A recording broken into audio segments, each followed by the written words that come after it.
slashing each other, arguing over some toy, the usual kid stuff. But Adam decided he'd had enough. He didn't want to have a little sister anymore.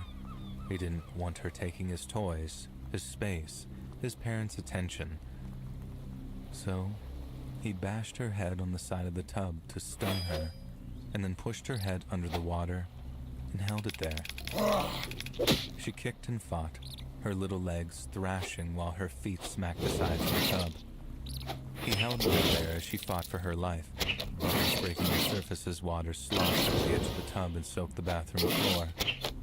Her hands clawed at his arms, he said, her tiny little fingernails digging into his flesh. But Adam wouldn't let go. He watched her face under the water, eyes wide, panicking, mouth open in a scream that made no sound. After a while, his little sister stopped moving. She turned limp, floating just under the surface with her hair falling out like weeds. Adam said he sat there, staring at her lifeless body until her mom walked in and started screaming. He told his parents it was an accident, that his sister had slipped, hit her head, and that he thought that she was just messing around until it was too late. He said his parents didn't want to believe he was capable of murder, so they swallowed his story hook, line, and sinker, and clung to it and then buried the truth in his sister's new coffin. The cops didn't do too much digging, not with Adam's parents covering for him. Little kids, he said, not on purpose, not with that. Besides, the girl's mom and dad had enough tragedy to deal with. Taking their own newborn child away from them just seemed cruel. And so, Adam got away with it. He walked totally free after drowning his own sister. No punishment, no record, nothing. Looking back on it, I think I just wanted to make sure that it wasn't a total monster. I asked if he would. And to my relief, he said yes. But that relief was short-lived. He didn't regret it because he was dead, and he certainly didn't regret doing all that simply ignorance of the poor little boy who watched his sister drown. He regretted killing her because now she wouldn't leave him alone. Ever since he drowned her in that tub, Adam's little sister had been following him around. He said he tried ignoring her at first and would pretend that he couldn't see or hear her, but that just made her mad. And when she got mad, she'd change. Adam said that whenever his little sister got angry, she'd stretch tall and thin, her limbs and face twisting into something sharp and hard. She'd loom over him at night, silently screaming just like she had in the tub. So, he started talking to her, whispering just to keep her happy. He didn't know if it made him look crazy because the alternative was far worse. After he finished his little story, I remember sort of sitting there, feeling the air get a little colder. Is she here? Right now? I had to force the words out, and then in response, Adam slowly nodded before flicking his eyes toward the corner near the sink. My skin prickled, every hair standing up. I looked to the corner, but there was nothing but shadows along with the faint drip of the faucet. And yet, like I said, the air felt heavier somehow. I never slept that night. I just lay there listening to him whisper again. Only this time, it didn't annoy me at all. It terrified me. The next day, I went to talk with a counselor named Mr. Davies, this big guy with a buzz cut who didn't take any crap. And I found him in the rec room, asked to talk to him in private, and then told him everything, from Adam's story about his sister to the way he whispered in the middle of the night. Mr. Davies listened with this real serious look on his face. Then when he was done, nodded, said he handled it. I put Adam out of the rec room later that day. He and Mr. Davies talked for hours, and like he said, a few days later, Adam was gone. We later heard that he'd been transferred out, shipped to another center somewhere up north, but there was never any official explanation from the staff. I never saw Adam again, but along with a set of bedding that had been washed several times over just to get rid of the smell, he left behind his story. I got out just a few months later, determined to get my life together so I wouldn't have to bump into another Adam. happened with his sister, or even if that was the truth. What if he did something to scare me? If he really did drown her in the tub like that, then I like to think that he's out there, free to walk among us, still hearing the whispers of his long-departed sister.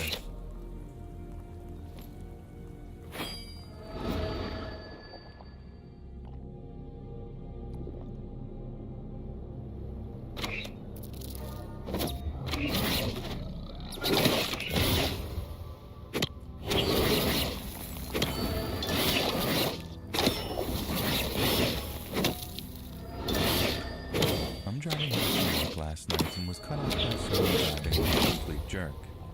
I live in the United States where driving on the right-hand side is custom and the left-hand lane or multiple-lane road is used for faster traffic. I was in the left-hand lane of the two-lane road when a sedan makes a right-hand turn at an intersection, but instead of turning into the right lane that is otherwise unoccupied, this person pulls out in front of me. I try to avoid them and maintain my speed by moving into the right lane to pass, but they again cut me off. At this point I'm quite annoyed and flash my high beams briefly at them. I move back over into the left-hand lane and pass them.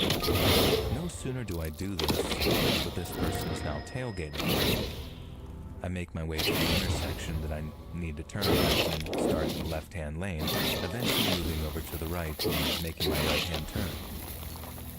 Suddenly, the car moves from the middle lane, where one would continue straight through the intersection, to follow me making a right turn. I'm on the left lane after turning, and they're still right behind me. There's a red light ahead, and I stop, but not before moving to the right lane at the last minute to try and lose the person who I realize is now following me. There's a bank and a bar on my right, and I suddenly change course to go through the parking lot instead of back to my apartment about a block down the street. I'm moving through the empty parking lot, and this person is still right behind me, at which point I realize, ah crap, I'm gonna have to lose this guy before I go home. I reach for my knife in my pocket just in case as well, but I don't have it. I realize that it's in another pocket of some clothes in my laundry basket. This guy is right on my tail, and I try to maneuver through the parking lot as quick as I can to lose them. I'm about to turn around and head back toward my apartment as I through downtown to lose this guy. I hear a loud pop and think, it just thrown something at my car. No sooner do I realize this when I see a large, nearly perfect circular hole in the front windshield of my car. This person is behind me. Immediately I pick up my phone, hold it to the automated assistant and yell, 911. The person behind me has put a bullet through my car. I speed past my apartment while on the phone with the dispatcher and into the parking lot of another bank where there are plenty of security cameras. I realize there's a hole in the passenger seat as well, and within minutes, 2 police cars arrive and I get out of the car with my hands up to show them I'm unarmed. When I'm able to look at my car again, I see a bullet hole in the trunk that goes through the back seat, grazes the top left shoulder of the passenger seat in the front, and comes out my windshield. There's broken glass fragments everywhere on the dashboard. 6 inches to the left and the bullet would have gone through my shoulder. 6 more, and any higher, and I wouldn't be typing the story out. I'll keep you guys updated if there are any developments, but the police said that they should be able to use the bank security force to catch this monster. Update. Today after this event, on Thursday, I received a call from an investigator who was assigned to my case. He told me, I want to try to recover the bullet. And I think I probably laughed while hearing this. I'm not sure how you want to do that. Went clear through the trunk and out the windshield. And after hearing this, he asked me to come in the following day for forensic ballistics anyways. I worked nights and came in the following evening, Friday at 5 p.m., waited an hour after the receptionist told me he wasn't in, and then left. When I arrived at work for my shift and sat down at my desk, I got a call from the investigator apologizing for not being in the police station. I don't know if you heard the news, but there was another shooting last night at 8 p.m. I was also working that case, and this actually has everything to do with you. He explained to me that there had been a drug deal that went wrong the night before at a nearby gas station, and the one person involved was in the hospital. The same vehicle the officers had identified in my case had been requisitioned as evidence in the second shooting only 22 hours later. I changed my license plate as soon as the tax commissioner's office opened Monday morning. I don't want any of this to come back to me in any way, so I'll keep most of the details out, but here's what I do know. I won't be able to have a case since the bullet couldn't be recovered. More on that shortly. The people involved who shot my car and the other individual who ended up shooting them in the drug deal would all be facing significant felony charges, likely life in prison, with or without the charges my case would have added. I don't know yet if the shooter in the hospital will survive, but it will determine a lot about the nature of the charges. I won't say anything else about that for a number of reasons, but let's just say that there have been a lot of bizarre coincidences that followed. The bullet was a relatively large, high-velocity rifle round, so the bullet trajectory showed no deviation in the path of the travel through the entire vehicle. There was a perfectly straight line in the ballistic rods from the trunk, through the seats, all the way to the exit point in the windshield. If the bullet had hit me, well, I'd rather not think about that. If it only hit my shoulder in the spot where it passed through the passenger seat, it would have been massive trauma. I definitely consider myself very lucky to have walked away from it uninjured.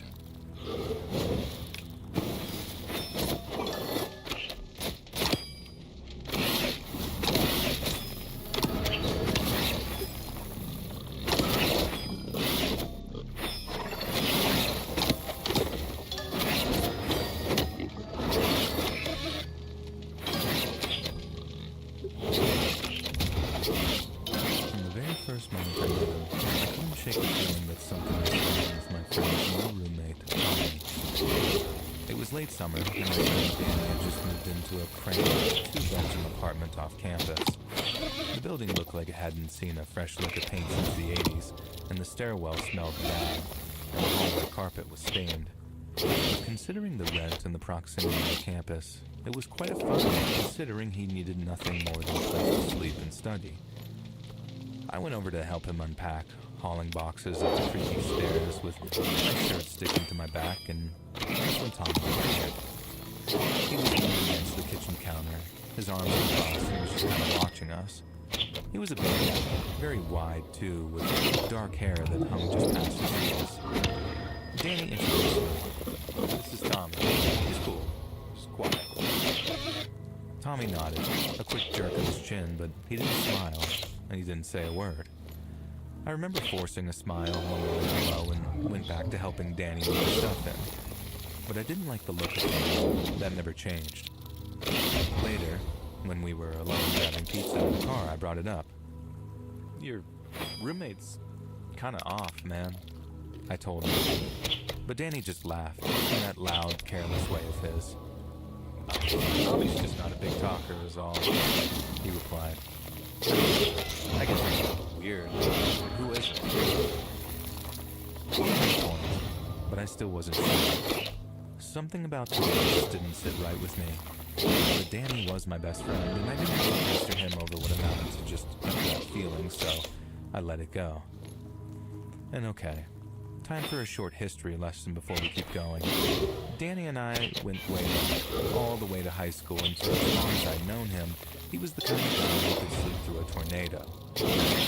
Then, since this all happened before super loud cell phone speakers were a thing, cell phone alarm clock functions were nothing more than tinny two-tone beeps looping over and over. Well, what about the vibration function, I hear you ask? Couldn't Danny just put his phone on a desk and any other hard surface and then hear the super loud buzzing when the alarm went off?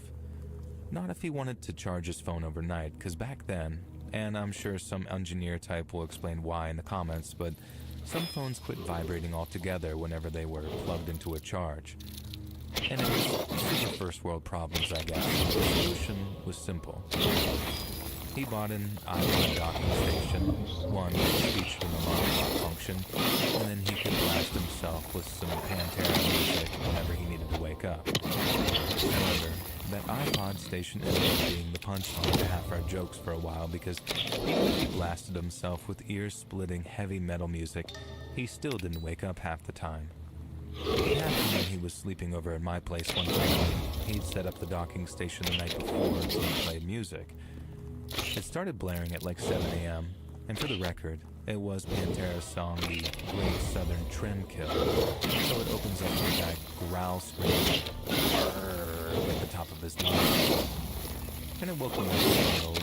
I looked across the room, expecting Danny to wake up in a seemingly abrupt fashion. But he was sprawled out in his inflated mattress like some starfish, still snoring as the screaming stopped and the guitar riffs kicked in. I threw a pillow at him and woke up annoyed. Like there was an ear-melting loud music playing right into his head. I thought it was funny at the time, but looking back on it, it was probably a medical explanation for it. Maybe he was hard of hearing and no one ever put it together. But either way, Tommy didn't find it funny. He didn't share our symptoms for Danny's condition either. Danny mentioned it maybe a week after moving in. Tommy hates the alarm, he said, casual, like it was nothing. It says it wakes him up and he can't fall back asleep when it does. It keeps giving me these looks about it. He chuckled. I told him I'd use something else. You know me. I did know him. He wouldn't find something else, or rather, it took Danny way longer than it should to get around to the little things like that. That iPad station had been screaming at him for years by this time. He'd never once bothered to replace it or set it quieter. Be careful, dude, I said, and half joking. Tommy's an odd duck. Danny laughed again and wasn't worried too much. Things come back fast. One night, Danny texted me about Tommy acting strange. It was a picture of a note on the fridge. Silence is golden, scrawled in block letters with a black marker. Dude's got a flair for drama, Danny wrote, adding a laughing emoji. Then another time, he said Tommy had stood in the hallway outside of his room at night, not moving, just staring at the door. Caught him when I went for water, Danny texted. Freaked me out, but he just said that he thought he heard something. I told him to get out, find a new place at that point, crash on my couch if he wanted to. When he told me that things weren't that bad, especially not since the rent was so cheap. And I should have pushed harder. I should have shown up with the truck and dragged him out of there myself, but hindsight is always 20/20, I guess. It was a Tuesday when it happened. I hadn't heard from Danny all day, which wasn't like him at all because he usually sent me dumb texts that we'd crack up over later. But that day, my phone stayed silent, and by afternoon I was preoccupied with worry, checking it every few minutes for text messages and missed calls. Nothing came through. The worry was easy, so I drove over to Danny's apartment and found the door was unlocked out there. By his confession, Danny was asleep. He'd leave clothes everywhere and leave dishes piled up, but he wasn't careless, and he wouldn't leave his door unlocked. I stepped inside and found the living room was dark except for the flicker of the TV. I called out Danny's name, but got no answer as I moved past the cluttered coffee table with its empty beer cans and crumpled up his bags and then into his bedroom. And I found him on the bed.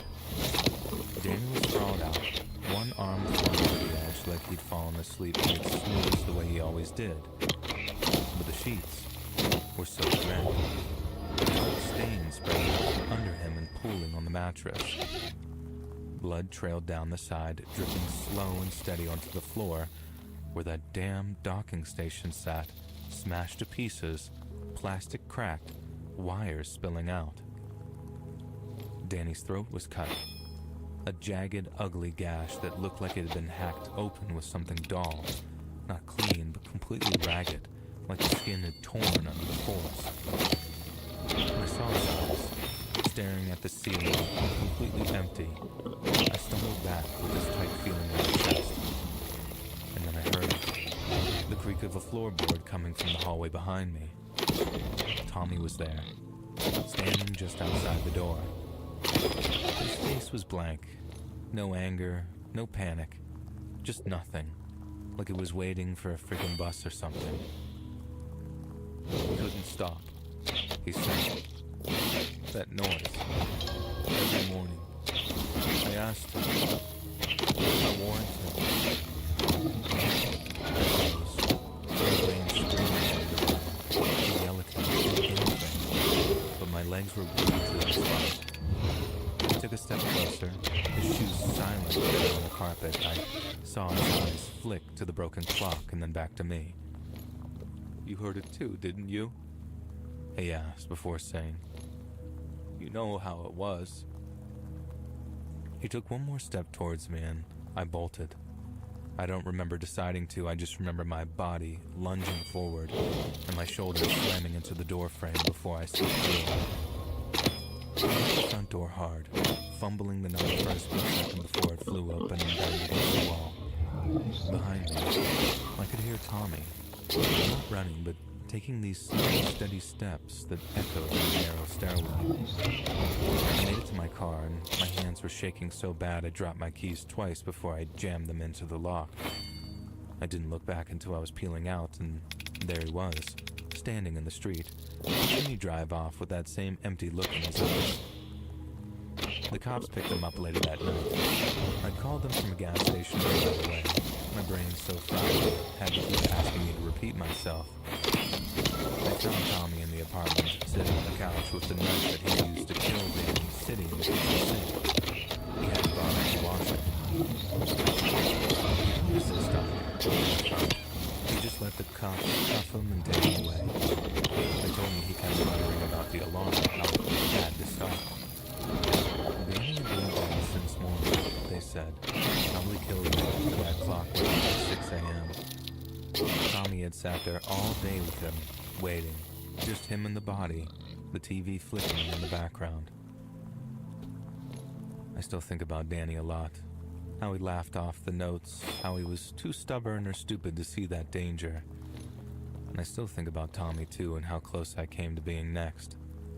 That docking station was gone, smashed to pieces on the bloodied floor. But I still hear the sound that it made sometimes, whenever I think about everything that happened.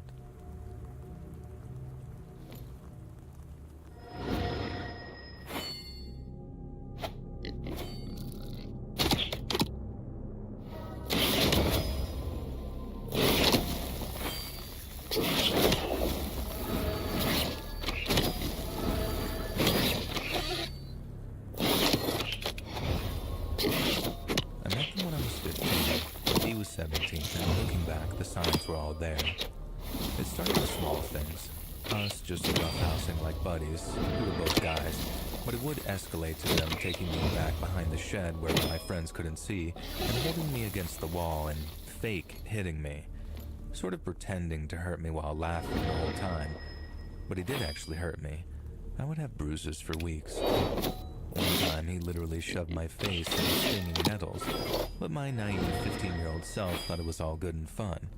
If only I knew then what I would know now. So we started dating at the end of my sophomore year, and over the summer things progressed. He used to beg me to give him massages, and whenever I would refuse, he would pin me down and tickle me until I relented and said yes. And when I stopped before he was ready, he'd go back to tickling me. Sometimes he would just randomly pin me down and tickle me, and I would beg him to stop, but the only way to get him to stop was to literally fight him off of me. And this happened almost every single time we hung out, and I grew to dread it. I don't know why I kept going back. Honestly, I was just so in love with him. I'm 5'3" and weight even less than I do now, about 100 pounds, and he's 5'7" and lifts weights for context. And I learned a lot about how to fight someone bigger off of me in those days. And it wasn't just tickling though. As I said before, they used to jokingly beat me up, but the force of his punches was not a joke. I would have bruises all over my arms and thighs from them punching me. And one time, I got in the front seat of our friend's car when he wanted shotguns, so he proceeded to punch my arm the entire 15-minute drive until I was almost crying because I kept trying to move away and tell him to stop. My friend who was driving with me, I don't know why, he was even older than both of us, and I don't know why he thought that was normal.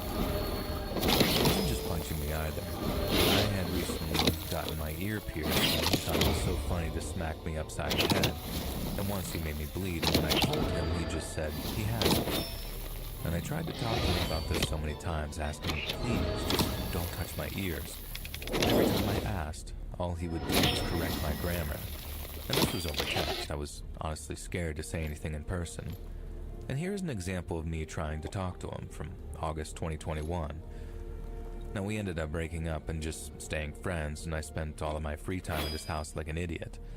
Another thing he started doing was always wanting to smoke me up, but never smoked it himself. Huge red flag, I know, but at the time, all I was thinking was, wait for me. And I say all of this to explain what a relationship was like and how utterly confusing this all was for me. And to this day, I am still confused why they acted this way. And now, for the part where he actually tried to kill me. I was 16 now, he was 19, and the day started off normal. We were just hanging out, and from what I remember, this time period is kind of spotty as a memory for me, and the next thing I remember is him sitting on top of my chest and arms, pinning me down like he would normally do to tickle me. But this time, he had both hands around my neck, choking me. Not in a sensual way, like he was from my windpipe. I couldn't breathe and could barely talk. And I kept hitting his hands and arms, trying to pull him off my neck. It wasn't working. He was trying to say that I can't breathe, let go of me, and as I said, I could barely talk. And I remember thinking, am I done? Is he really trying to kill me? And the whole time, he was laughing and smiling, and I honestly don't remember how I got him off of me, but I think that I must have used my legs and somehow rolled over. The next day, I almost forgot it even happened. Until I realized my neck was sore and bruised when I was in school, and I texted him, bruises right here. And all I got in response was, oh, sorry. And I wish I could say this was the last time I hung out with him, but it wasn't. I actually forgot that it happened weeks later when I was talking to a friend and she was horrified. So I decided that I never wanted to see him again and texted him, and he said, that's understandable. That's all I got. I had no idea what he would have done if we kept hanging out, or if I was just a little weaker. Honestly, I don't want to think about it. And I'm posting this here because it's not something I can ever really talk about. Being a guy, the response that I've gotten is, you must have given him the wrong idea. He probably thought that you were just down to wrestle. But now that I'm older, I know what wrestling with your friends is, and it's always a mutually agreed upon thing. Not like that. And I'm still so confused. I'm 19 now and can't imagine treating someone like that. And yeah, our whole friend group at the time called me crazy and said I was overreacting for not wanting to hang out with them. And they essentially cut me out.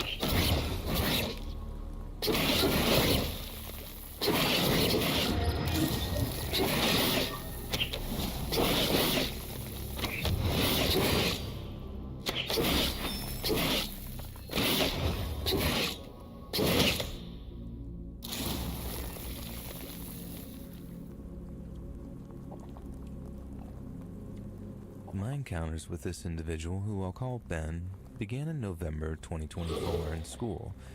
He was a friend of one of my friends, Tom, and eventually we became part of the same friend. I've always found Ben a bit creepy, which seemed to be the school population's general view towards him. However, once we began regularly socializing, I began to feel bad for my presumptions. That was until we were added to a WhatsApp group chat, and that was when things started to turn. First, it was the constant mindless images of girls he would send, pictures involving torture victims and murdered children. I don't know if these images were real, but they made me very uncomfortable, and I asked him to stop, and he responded by telling me to take a joke and to stop being a dick. And after that, he began sending messages claiming that he had killed a cat, along with disturbing fantasies involving people I knew. I wasn't sure if Ben was just your typical edgelord, which is what my other friends thought, but something about it didn't feel right. Then one Saturday, I was alone Christmas shopping in town when I noticed Ben standing down the road, just sort of staring directly at me. I waved at him awkwardly, but he just kept staring before casually walking into a side street. For the rest of the trip, every time I turned around, Ben seemed to be there, always at a distance and always staring. And eventually I gave up shopping and went home, kind of angry, and I texted him about it, and he just said that he didn't know what I was talking about. Later, during lunch at school, Ben and another friend, Jack, convinced me and a third friend, Zach, to come with them into the forest behind our school. It was stupid, I know, but I was bored and decided to go. And as we ventured deeper into the woods, Ben started acting strange, laughing and repeating, "Closer." Closer. Eventually, both Zach and I agreed that it was creepy and decided to head back. And Ben seemed pissed when he and Jack returned. And when we asked why they wanted us to keep going, Ben said he wanted to set a fire and shoot us. And after that, I distanced myself and left that group chat where I was eventually reacting. While I was on break from work, Ben attacked Tom with a homemade blade, and I believe it was a razor from a pencil sharpener. Tom ended up with a wound near his wrist, and Ben was expelled from school, though no legal action was taken. And it's been about a month since then. When I was added to the group, I found that Ben had been sending graphic photos of himself doing things to himself and ranting about how he hates his family, blaming them for his misfortunes. I'm genuinely worried. He gives off killer vibes, but maybe I'm just being paranoid. I often think about that time in the forest and in the town plaza. Anyways, should I be concerned or am I just overreacting? Sometimes I worry that Ben knows where I live and that he's not far away.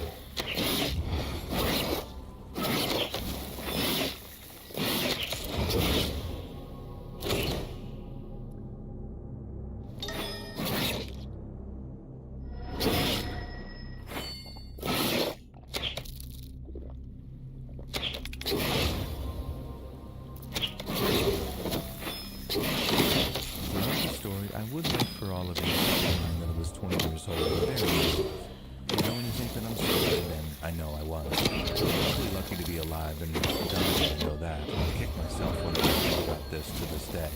I just want to get some other opinions. Maybe I'm wrong about them. So about 20 years ago, I was walking down the road in a not-so-great area. It was summertime, and I was dressed appropriately for the heat, shorts and a tank top.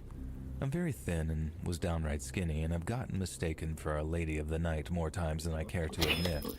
And this may or may not be important to the story. So anyways, I was walking to pick up my son from daycare. And as I'm going about my way, a truck full of men started to catcall and follow me. I turned around several times to yell at me out of the window, and I was getting nervous about it. Passing a gas station parking lot, a man not much older than myself stopped in a nice car and asked if I would like a ride. He didn't seem scary, and he was attractive, so I said okay and got in his car. Sheesh, I wish I could smack myself now. So I get into the car with him, and he asks where I'm going. I tell him it's about a mile straight down the road that I'm on, and he starts going the wrong way and just tells me he needs to turn around, and I pay very little mind to it. He starts to ask me about myself, so I tell him. I was escaping a DV situation and was staying in a woman's shelter nearby. I was telling him how closely my activities were monitored and that I was due to pick up my son any minute. I think this may actually be what saved me. And at some point I notice that he takes another wrong turn, but I don't know the area at all, so when I point it out, he says that he's taking a shortcut or something, and I just go back to talking like an idiot. Then, I get a whiff of something. I know now that the smell was death. Decompositional death. And I know this for sure now. I didn't then, though. I turn around and look in the back seat, looking for spoiled food or something like that. And the car is absolutely spotless. I bring up the smell and he brushes it off and changes the subject. But for some reason the smell just started getting stronger. My stupid self brings it up again. What is that smell? And he says he doesn't know. Probably something he forgot to take out and has gone bad. And I tell you guys that there was not a crumb in that vehicle. I'm baffled. Eventually he drops me off, stays to my destination, and he doesn't tell me his name. Ask for my number or give me his, and I don't think much of it until much later when I smell that smell again. But this time I know what it is, and it triggers the memory of that guy in the car. This was probably 2005 in Covington, Kentucky, and I'm pretty sure that him being aware that not only would I be missed, I would be missed quickly and my movements would be tracked very specifically was the reason that I made it back out of that car that day.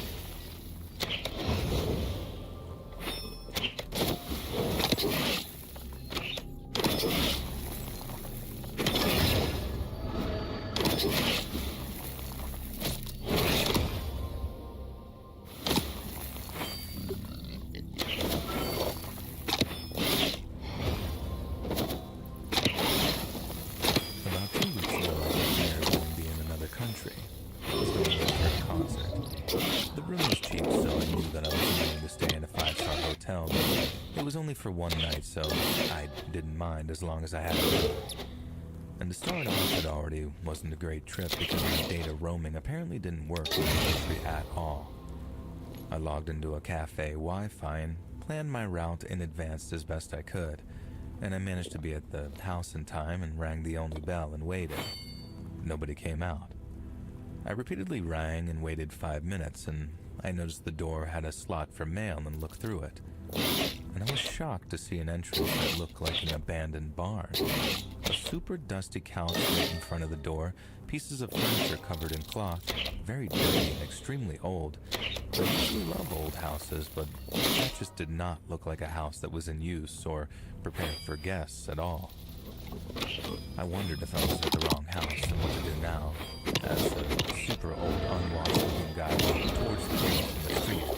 I asked him if he knew where the Airbnb was, and he mumbled something which I interpreted as positive, so I asked him if he was Tim, my host. And he said yes, and opened the door for him. Well, I already described the entrance. The centerpiece was definitely the super old staircase that led to the upper part of the house, and I followed him upstairs. It was heaving, coughing, and stinking of cigarettes, which wasn't exactly pleasant, but yes. And the second floor was also abandoned, looking super dark, with clustered furniture hung with cloth and randomly thrown together in a super heavy curtain that I couldn't catch a glimpse of. Another stair up, and we were in my hallway, which is honestly the worst one. Cracks in the wall, old rural paintings and crosses hung up next to them. It seriously looked like the set of a horror movie. I usually don't have a problem with decor like that. I'm a goth, so anything darkly inclined is my jam. But everything looked so badly taken care of, so I got major creepo vibes from this house. He showed me to the bathroom, which had a huge hole missing in the bathtub tiling and the wall, and everything looked super dirty. He showed me to the bedroom, which was honestly okay, and there was just a lot of creepy dolls on the shelves that just completely threw me off, but the bed seemed fine. I asked him if they had Wi-Fi, and he said no, which sucks. And I really hoped that they would have that because that meant that I would have no way to communicate in there. And I also asked him when the checkout was the next day, and he said it doesn't matter, whatever that meant.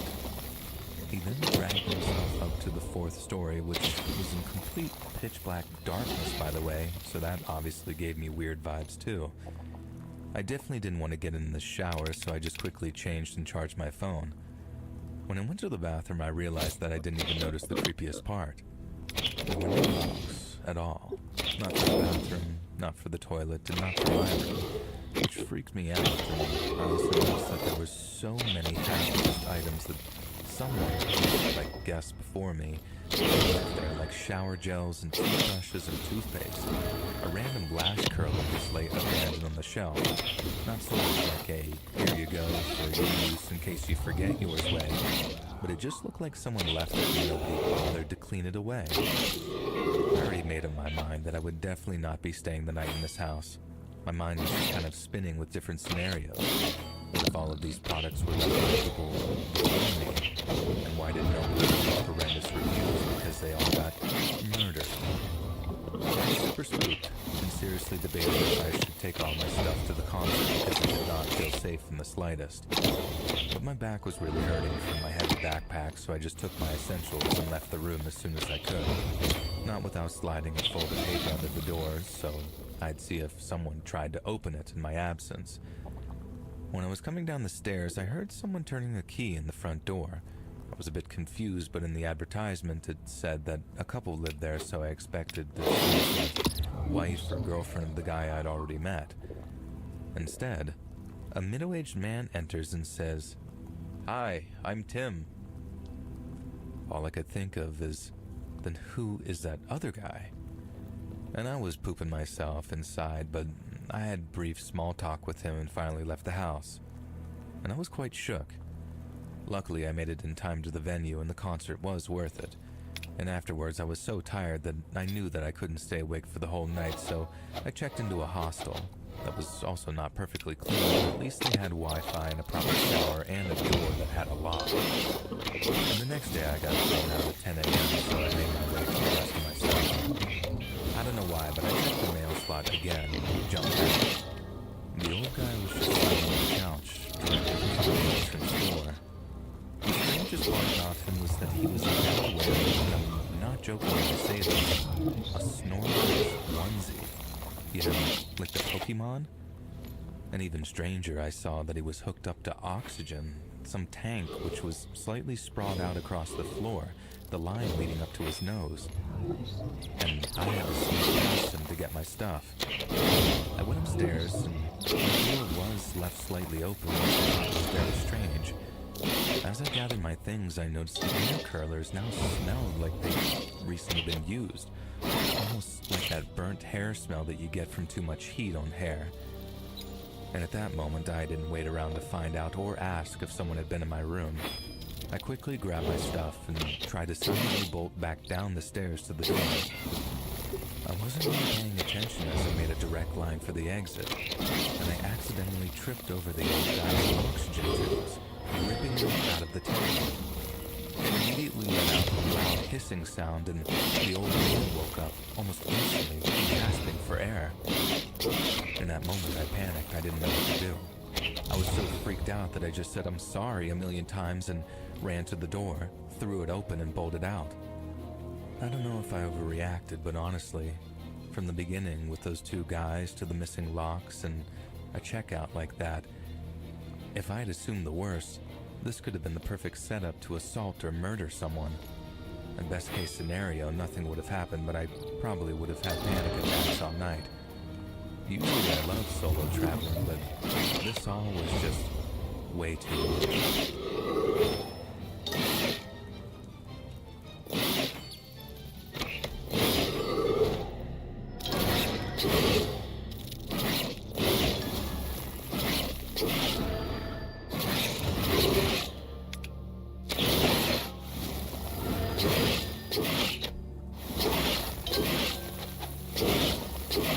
So last night, I was almost kidnapped.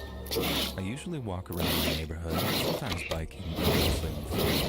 And as I was walking, listening to music, a car pulled up beside me. Since I was near someone's house, I didn't think much of it and assumed it was their house that they were pulling up to.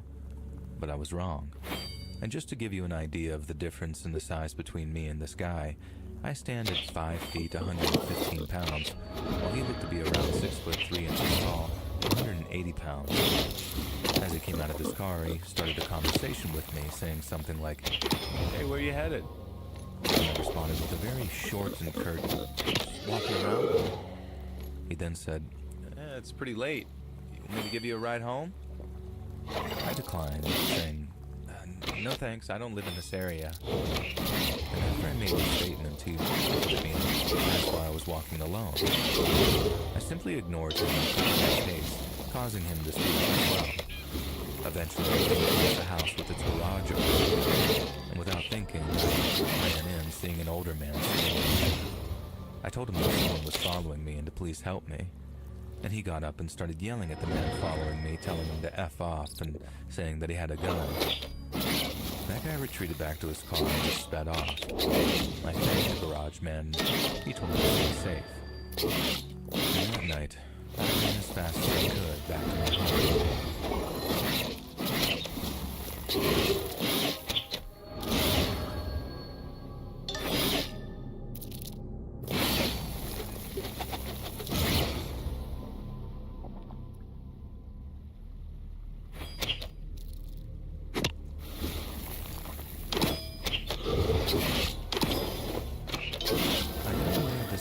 Ages ago, but I am now collecting bits and pieces of the event, and I'm thankful to be sane and safe.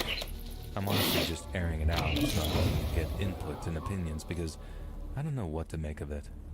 And I'll preface this by saying that this happened a while ago, 2019, when I was 16 years old, hence I was very naive and gullible. I am aware that it might not be a human trafficking case, but it does seem suspicious regardless. And for context, this happened in a relatively large North American city. It was late December, a few days before Christmas. I was finished hanging out with my friends and was using public transit, the subway, to get back home. My friends lived in a different area, so I traveled travel back alone in that direction. The subway wagon was pretty empty. It was already dark out, and it was being around 8 to 9 p.m. And I was sitting in the individual seat where the setup was structured in a way that it had another seat perpendicular to my current one, which was empty currently. This one guy, who looked to be relatively young, plopped down on that adjacent seat and greeted me with a smile instantly. I didn't think too much of it at the time, since in all honesty, I thought he was cute. Physically, he had a middle-part, chestnut hair and was relatively tall and very nice facial features too. I don't remember his face in a very detailed manner, but I remember thinking that he was really cute. He was dressed in a sweater and jeans and didn't look dismantled or overly casual either. While sitting down, he greeted me smiling, presented himself, and shared his name. We then started making small talk, and he brought up the fact that he had finished university, which made me ask for his age, and he claimed to be 24, which seemed to match with his appearance. What really creeps me out is that in response, I told him that I was 16 years old, and he didn't even seem slightly fazed by that. Matter of fact, he was smirking and had formed a visible grin, talking about how he missed being young and advising me to stay in school. He proceeded with asking me about what I was doing in the metro, my plans before that, and if I had any plans coming up in the next few hours, to which I stupidly answered no. He then started expressing how his friends had come up with a supposed dare, where he had to bring a random girl over, a complete stranger, to their party or hangout by accosting them randomly, such as this very occasion, I guess. I remember finding it hard to believe, so I insisted on going home about a handful of times, to which he started pleading with me, claiming it would be fun, and if I were to be uncomfortable, he would bring me right back to the subway station. I kept insisting that my mom would get mad and asked if there was another day where we could do that, but he answered that it was a one-time thing, that it's a very uncommon gathering, that he hasn't seen these friends in a long time and wouldn't see them after the event, most probably because of a full schedule. And he also kept pushing the fact that he wouldn't be keeping me up for too long. And I eventually gave in. I know, super stupid, and I still can't believe it to this day. And we had to go through a few subway stations and got off in a pretty desolate area, which was well known for its drug use and prostitution and poverty. But to be frank, I didn't know that at the time, although it was pretty obvious. The specific neighborhood still has a pretty tarnished reputation to this day. And the guy, Ben was his name, then revealed his real name to be different than the one he initially had given me, and was seemingly Slavic. The name he revealed is most likely also fake too, I imagine. And he then started asking me pretty intrusive questions such as, what are your darkest secrets? What's your home life like? What's stressing you out right now? Why did you decide to come along? And he claimed to like getting to know people beyond the surface level, hence why he was being so intrusive all of a sudden. I, in all honesty, was a straight-A student, so I simply told him that studies were my main concern as of now, to which he answered that there had to be more than that. And we had to be about 15 minutes in at this point when a car slowed down next to us and rolled down its windows. A man let out a hey, but was immediately shooed away by Ben. Ben then told me that the man was a supposed John, which I didn't know meant that the driver was essentially a client in that sense. And I started to get wary, but still made it to the hangout a few minutes later, which was located in a regular townhouse. It wasn't worn down or anything. I was greeted by maybe 5 to 6 dudes who were seemingly over 25. 2 of them looked above 30 as well. And they all stared me down and immediately asked how old I was, and I told them I was 16. One of the guys seemed sort of phased and let out a, "Come on, man, that's my sister's age. They might even be in the same school." And they all kind of laughed it off and moved on. And then never spoke about it again and barely asked me any questions except, "How'd you guys meet?" Also, it was obvious that someone's dad had owned the place, as an old man was dozing off on the couch, and we all gathered around a dinner table. The host served me some food along with the other guests, but I refused to eat as I was honestly starting to feel a bit queasy about this situation. And after everyone except me finished eating, we all went upstairs. Ben started playing the guitar, and another man joined in by playing some keys on the piano. They then asked me to film them using Ben's phone, so I did. When that was going on, I honestly started getting terrible vibes and felt the need to leave, so I put the phone down and slowly made my way through the frame of the door. One of the older guys was standing near it and asked me what was up and if I was enjoying their company. We started talking for a minute and he claimed to be an accountant. He then was starting to lean in and tried to slightly hover over me against the door frame. However, I stepped back into the staircase and made it to the front door, opened it, and went out to the driveway. Luckily, the door wasn't locked. Ben followed and asked me if I wanted to leave, and I immediately said yeah, and this time, he didn't insist on bringing me back in. I should also add that right before leaving, I had told Ben that my mom was relentlessly calling me and was worried, to which he obliged. On our way back, he proceeded to ask me if I was genuinely 16 and not below that. He told me that if he were my dad, he would never let me out of sight again, because what I just did, which was going to the party in the first place, was the dumbest thing he'd seen any girl do, especially since I had no reason to do that, according to him. Once he accompanied me back to the subway station, I asked him for his Snapchat. I was a complete moron, or any other type of social media he had, and he told me he doesn't use his phone like that and was fully off the grid. I went back home and I've never heard of him again. Although I didn't get conventionally harassed, like violence or anything else, and it's a pretty outdated happening, I'm honestly scared that I could have been a potential human trafficking victim. And it might be a stretch, but you never know. I want to know if there's any way that I could leave an anonymous tip to the city or something. I was searching through public records, but I couldn't find anything. But what do you guys make of this story?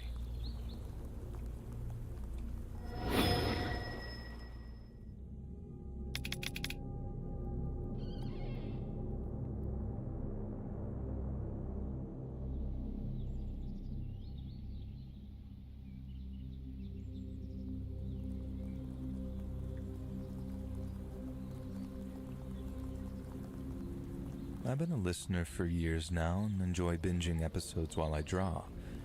My girlfriend and I were watching videos earlier, and one talking about how you're likely to walk by 36 serial killers and murderers in your lifetime without ever knowing, and it reminded me of an interaction I had last year with someone who ended up being an attempted murderer. I was attending a small family gathering at my aunt's house for her birthday last summer with my mom and my brother. My aunt is a nurse and works rotation at a hospital in a small community about 2 hours away.